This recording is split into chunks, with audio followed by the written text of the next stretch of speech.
As we move forward, speaking of excellence, we are next going to acknowledge our 2020 alumnus of the year who is with us today. And I should point out that Dr. Harold Maurer, who was actually awarded, or this award was named last year as the 2020 recipient. And our hope was that given the circumstances we were in, we would be able to provide this as an in-person celebration this year of this award. But unfortunately, we're still unable to, and we would like to be able to highlight his accomplishments, his contributions today in this meeting virtually. We do have the opportunity to have Dr. Michael Katz, as you heard, who's here to join us as well this morning, present this award.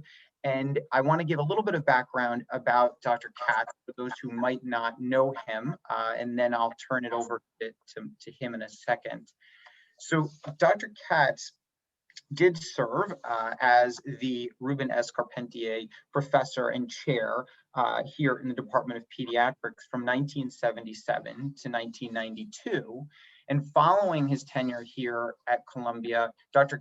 Katz joined the March of Dimes Foundation as the Vice President for Research and went on to become the organization's Senior Vice President for Research and Global Programs.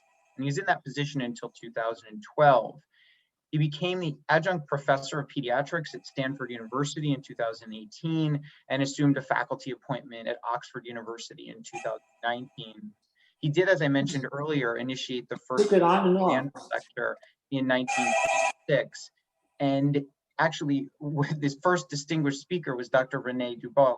And in his talk, the talk was at the time, the future of infectious disease, which I think is very appropriate given what we now have been talking about this morning, and even the comments and the presentation given by Dr. Permar. So in last year's presentation, you might recall that Dr. Katz knew Hetty Alexander as well, and it just kind of serves to remind us the rich history of this, not just this program here at Babies Hospital, but all of its distinguished alumni. Dr. Katz remains in close contact here with the Department of Pediatrics. He still consults with various faculty and plays an active role in this alumni association, for which we're very appreciative.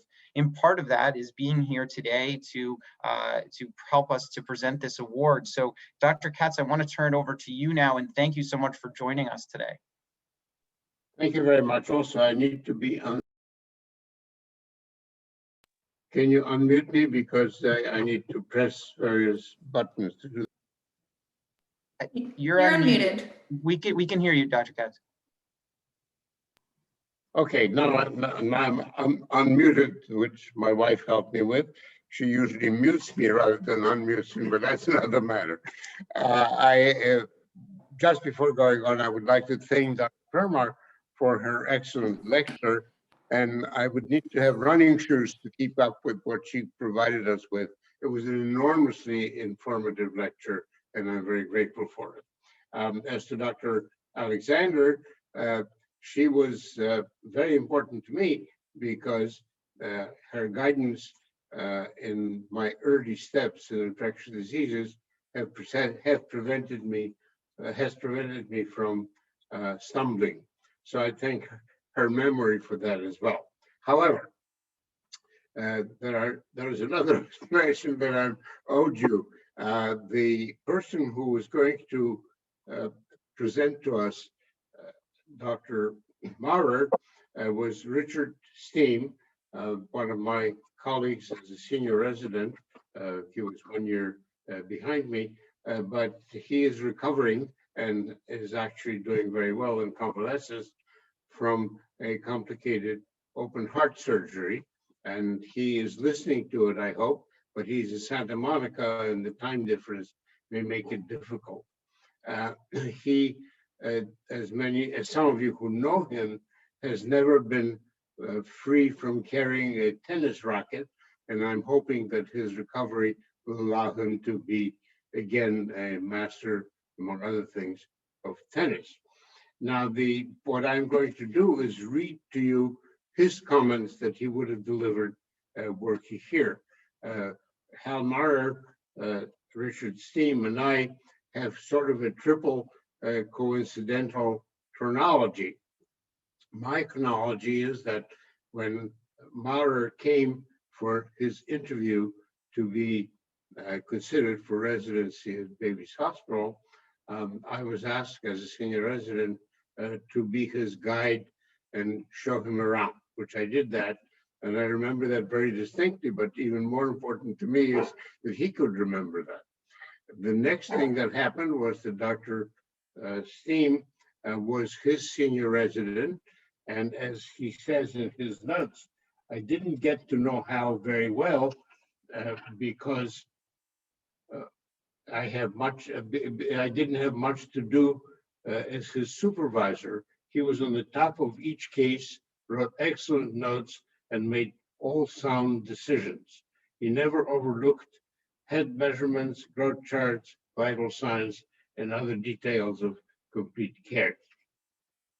But the rest of it follows, and those are his notes.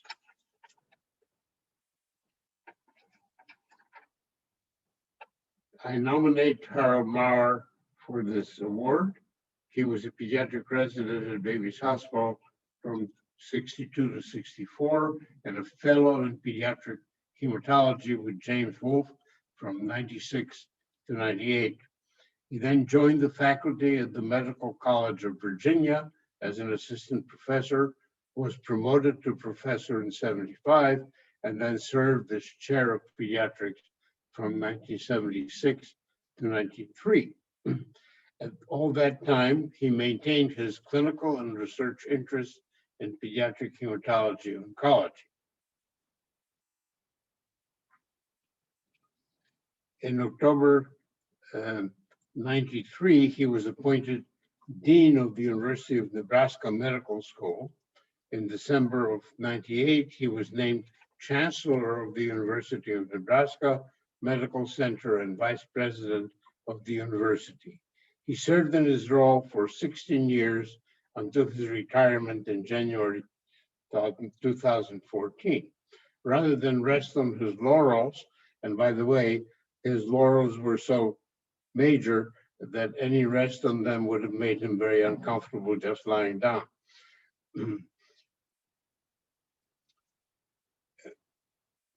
Yes, I mentioned that, sorry. He met him again in Virginia when he, Steem, was newly, I'm sorry, I'm sorry, I'm just wondering, he met him again in Virginia when Steem went to give a lecture at that university, and this is what he says. When I gave a talk at the Nebraska Allergy Society, and one of my hosts, Dr. Alan Kobayashi, knowing that we both were at Columbia at the same time, invited Dr. Maurer to be a guest at my talk. Kobayashi told me that Maurer was the second most famous person in Omaha, second only to, you guessed it, Warren Buffett. As a chancellor, he developed multiple new programs, built 16 new facilities, and raised $1 billion to finance these initiatives without making any enemies. After my talk, this is again Steem saying, I asked him whether he had ever received this award, and Maurer admitted that he hadn't. So this repairs that omission, if it was that. He and then ends his comments. What a New York success story. A prior Brooklyn boy, born to immigrant parents, educated in public schools and a state medical school, interned at the city hospital, and then makes the big jump to the mighty Columbia Presbyterian Medical Center. There, his vision of the medical world is expanded. He received additional training in pediatric specialty and then became a world-class doctor and medical administrator. This exceptionally accomplished pediatrician and leaders highly deserves this recognition. I certainly second this, and I'm looking forward to hearing what he will tell us. Hal, it's a pleasure to be in this substitute position today.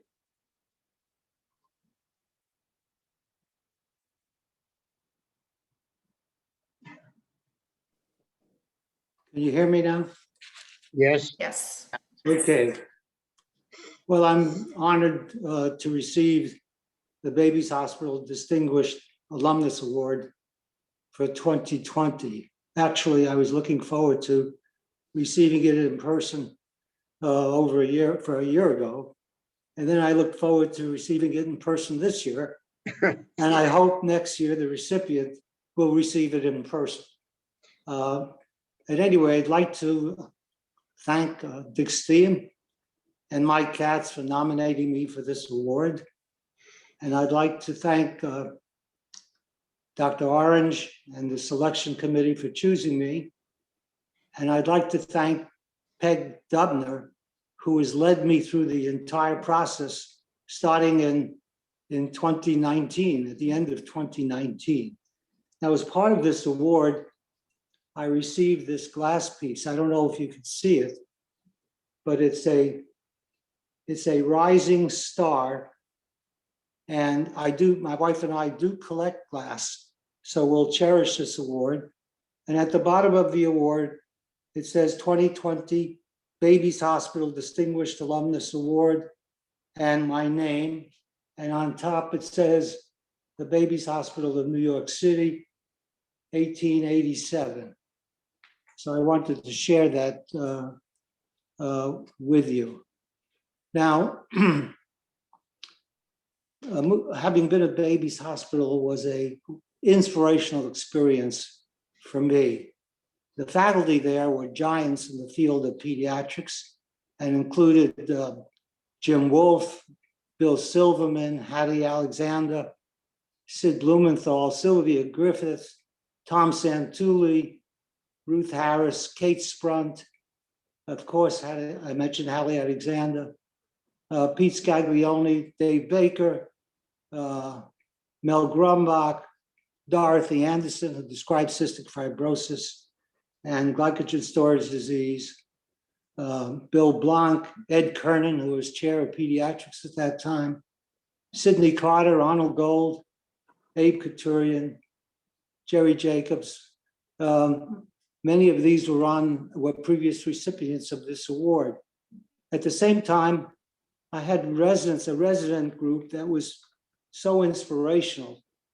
Dick Steem, Mike Katz prior to Dick Steem, but was always available at Babies. John Sinclair, or Jack Sinclair, as we called it, Mike Cohen, who went on to become the chair of pediatrics at Albert Einstein, Pete Muniz, John Rosen, Dexter Cito, Jacob Barral, who helped describe the Rye syndrome, K.H. Luke, Lauren Packman, Martha Sharpless, a whole bunch of residents that were just outstanding.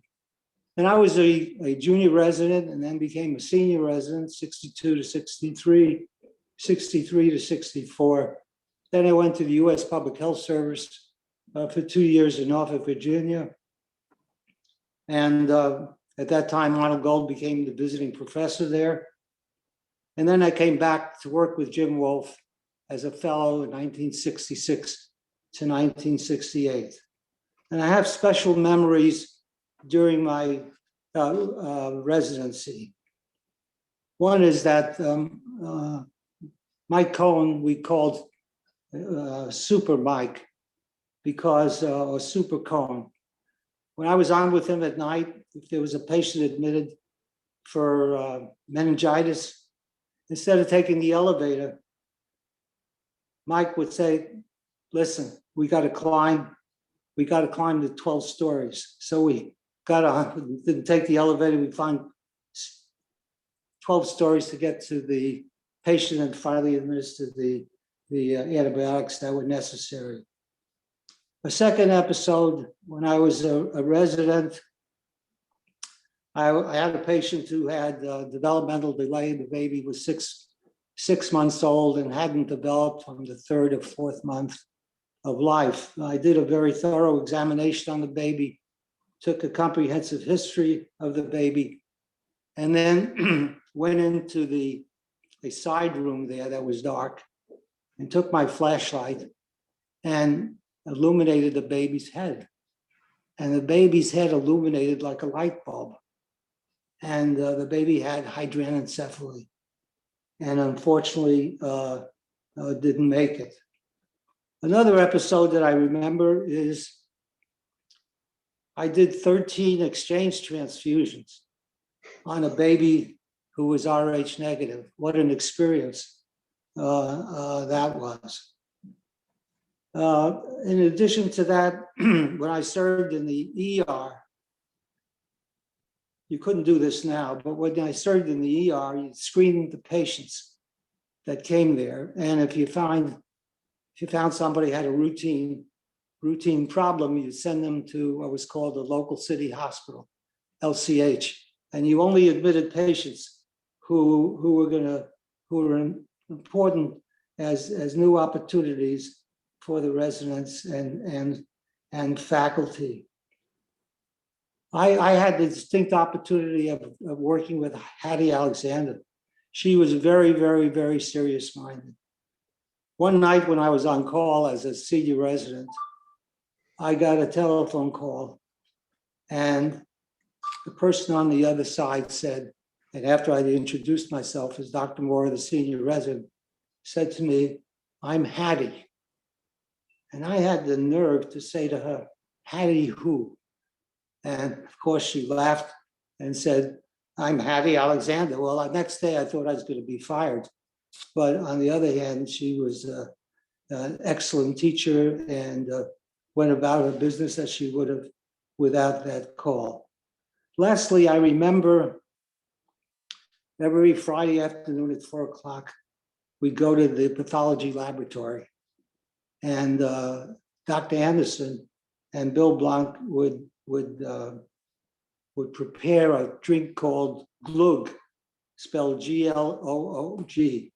It is a Nordic drink where wine is heated up and cinnamon and other ingredients are added, and all the residents would come and have a glass of that wine.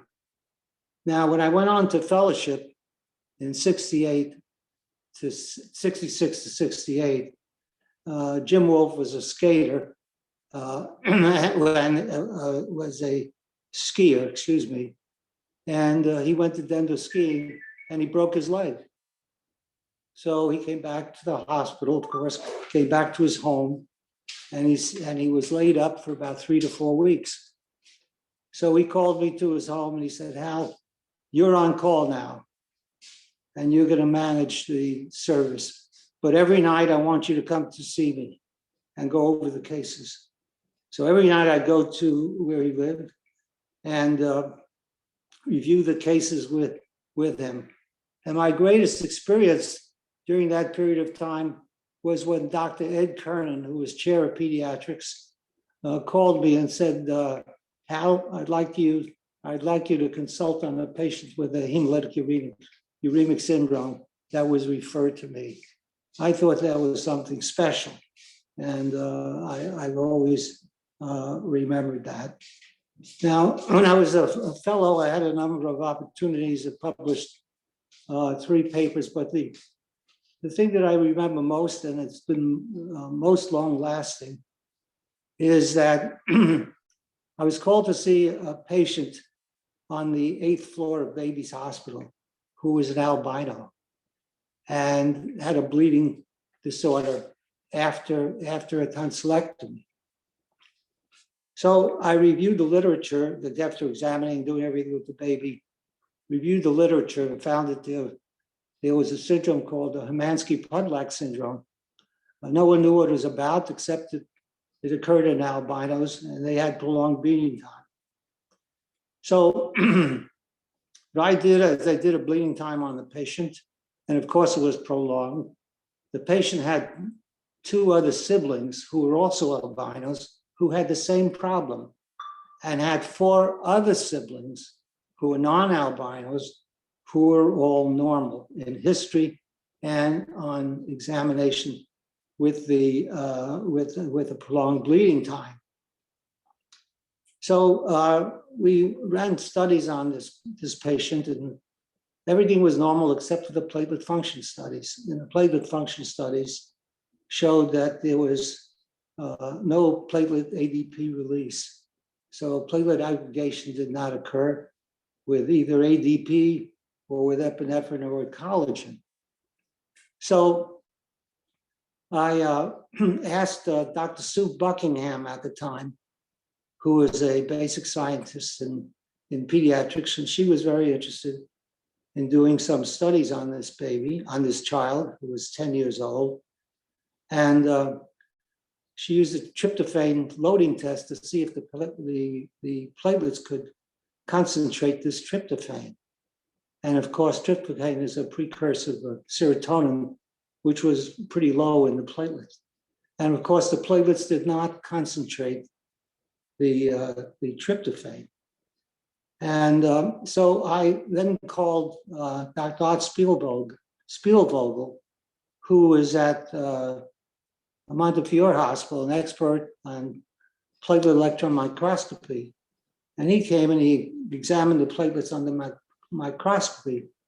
And he found that the platelets were missing what was called the dark bodies or dense bodies. And the dense bodies are the bodies that retain ADP. And that was the reason why they didn't perform their release reaction and that platelet aggregation didn't occur. And and that's what Hemanski-Podlick syndrome was all about.